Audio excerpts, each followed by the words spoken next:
Ora, a rota histórica das linhas de Torres teve, portanto, uma fase, que foi a fase de inventário, não é? Portanto, a nível da intervenção do projeto, se quiserem depois fazer um slide, ou uma tabela, ou um esquema. Portanto, teve a primeira fase, foi o inventário e o diagnóstico das estruturas.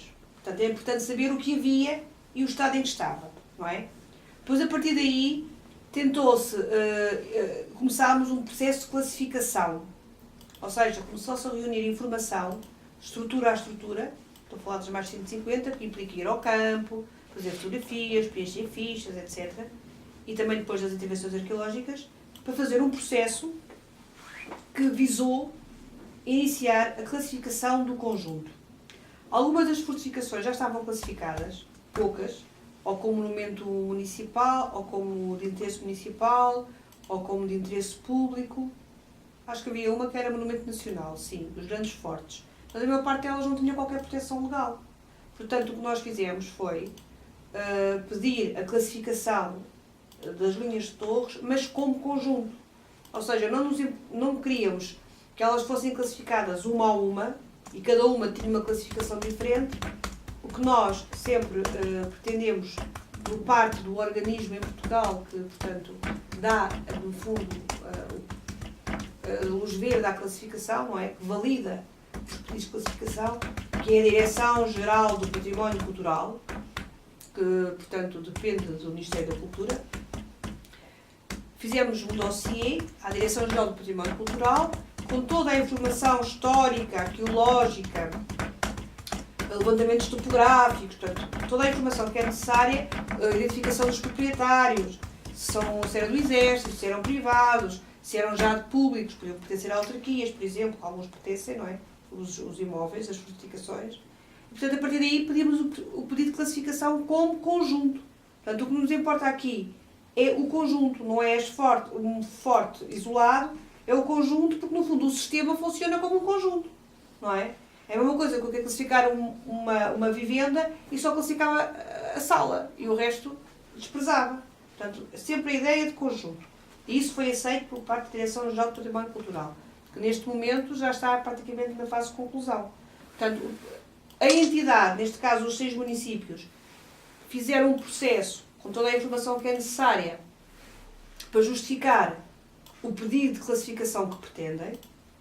Depois a Direção-Geral do Património Cultural valida toda a informação que foi feita, vai ao terreno, verifica se aquilo está tudo conforme, não é? Se o que lá está é verdadeiro, e dá o seu parecer. Umas vezes concorda com o que é proposto, outras vezes pode dar uma classificação diferente, não é? Em Portugal, as classificações do património há 3 classificações para o património histórico e arquitetónico.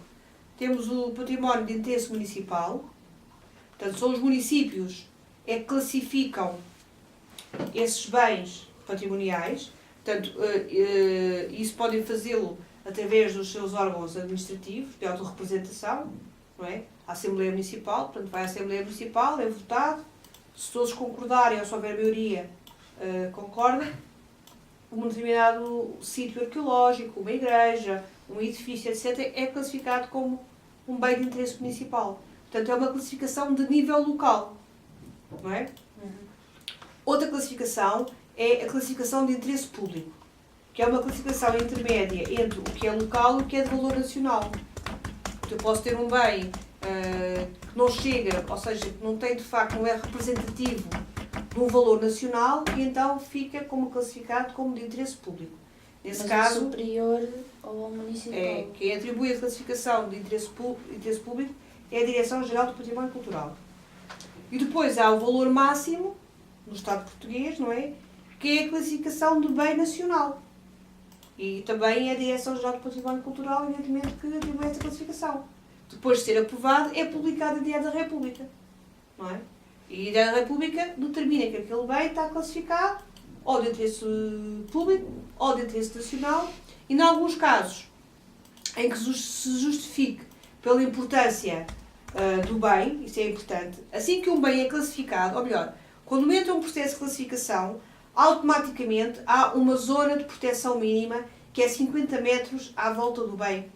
Portanto, a partir daquele momento, até o processo ser concluído, imagina, eu quero classificar uma igreja. Faço o processo todo, não é? E mando, a minha mãe, mas não faz mal, não é? Vocês não vai ser usado. E mandam para a Direção-Geral do Património Cultural. E eles têm um tempo para decidir. Normalmente o tempo é um bocadinho longo, não é? Leva algum tempo para decidir. Têm um tempo para decidir e depois decidem que aquele bem não pode ser classificado. Fica o processo arrumado. Ou seja, posso tentar mais vezes, mas aquele é arquivado, não é? Se aceitam a classificação, não é?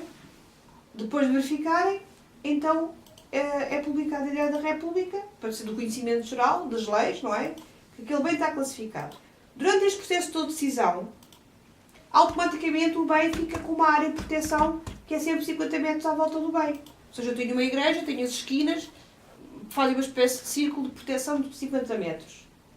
Que é para proteger a integridade do que está a ser avaliado e a área em redor, não é? Uma zona envolvente mínima. Em alguns casos, como o sítio que vai ser classificado, ou o imóvel, ou seja, o edifício, ou outro tipo de património, quando se justifica, criam as zonas especiais de proteção, não é? Que é as ZEPs. ZEP. Zonas especiais de proteção. Sim. Ou seja, não são os 50 metros.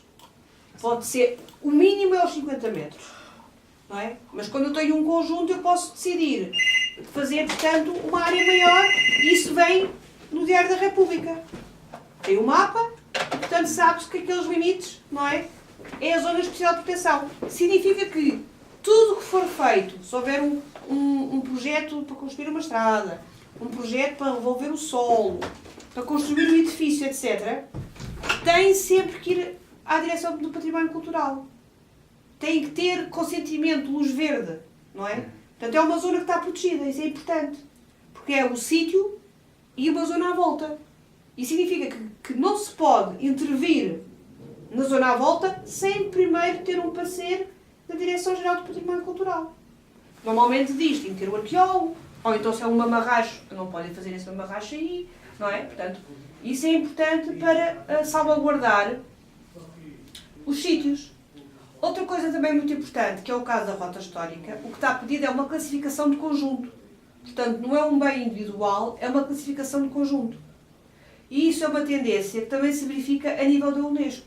Ou seja, depois do património nacional, que no fundo tem a ver com o país, a classificação acima, que é a classificação como património da humanidade, é dada pela Unesco, que é um organismo que está acima dos vários países, não é? Portanto, é supranacional. Nesse caso, também a tendência da Unesco é cada vez mais classificar conjuntos. Portanto, não é classificar uma coisa sozinha, é um conjunto. Nós temos, por exemplo, temos coisas que são exemplos. Há cidades, centros históricos, que são classificados como conjuntos, não é? Numa cidade só. Por exemplo, Florença está classificada, não é? Património da Humanidade. Nós temos Elvas, no caso português, foi classificada há pouco tempo como... Évora também, não? Évora também, como Património da Humanidade. Temos um caso muito interessante, que é o caso Foscoa, que vocês podem falar nisso. Foscoa também foi classificada como Património da Unesco, da Humanidade, e que agora essa classificação estendeu-se para além das fronteiras de Portugal, em que também engloba o conjunto da arte rupestre de Siega Verde. Portanto, temos de ver esta tendência, atualmente, é para valorizar conjuntos e não coisas isoladas, não é? E essa é a tendência atual. Portanto, aqui vocês já têm uma série de informação que podem pôr em relação às classificações. Não esquecer que há sempre uma área de 50 metros, mesmo quando... Imaginem que eu queria classificar aqui uma ponte. Eu estava com o processo e enquanto, a partir do momento em que eu tenho um ofício em que me diz que este processo entrou para a apreciação, Direção-Geral do Património Cultural, sai em Diário da República também, não é? Que se iniciou um processo E barra-se o movimento. e automaticamente ele tem uma área mínima de proteção de 50 metros. Quando é emitido parecer, quando eles me dizem sim senhor, é classificado, ou dizer não senhor, não é classificado. Se não é classificado, desaparece a área de proteção de 50 metros.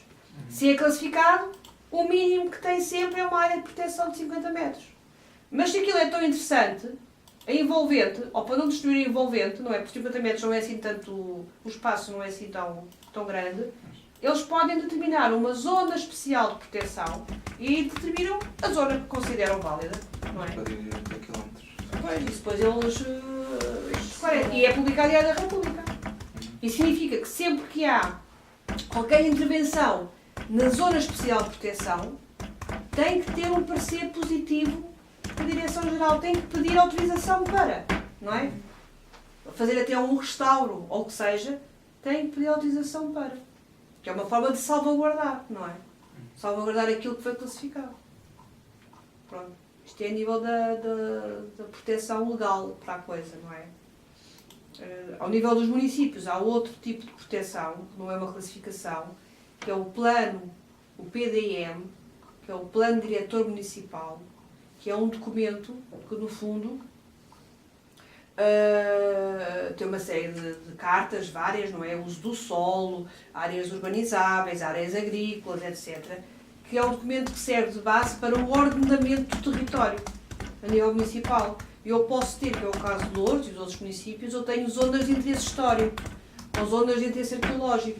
Portanto, eu tenho uma zona delimitada que não está classificada, mas que eu posso, tipo um sinal, não é, de alerta, como há no caso da arqueologia. Eu tenho um sítio em que já encontrei materiais à superfície. Eu nem sei se há lá alguma coisa de baixo, só escavando.